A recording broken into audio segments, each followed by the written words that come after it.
you can only take so much abuse and only provide so much care to people who don't want it. From Edmonton to Vancouver to Toronto to Winnipeg. No vaccine passport!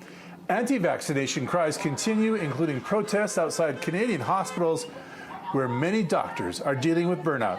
But it's no longer just from long hours or full hospitals. It's also from misinformation creeping into patient care. Again, that is another form of terrorism. That's why I use this term.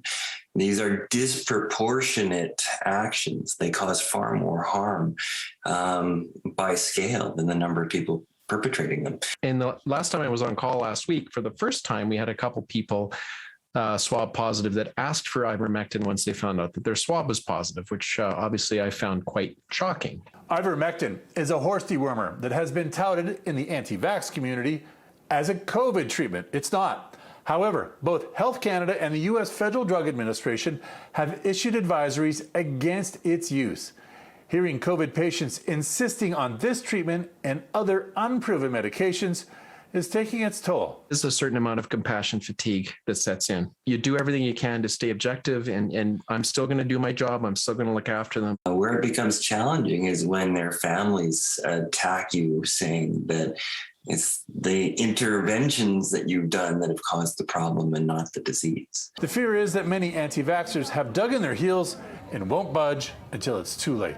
Well, I hope not. I really hope not. But sadly, I think that in some respects, that's going to need to be what happens. It's individual responsibility until you mess up, and then it's society's job to keep you alive. That is a cognitive dissonance that just doesn't work.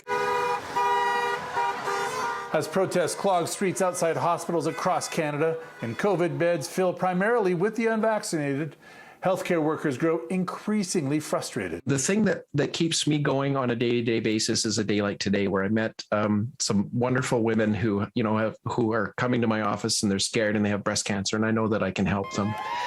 So I still love my job. One-to-one, I think humans are inherently compassionate.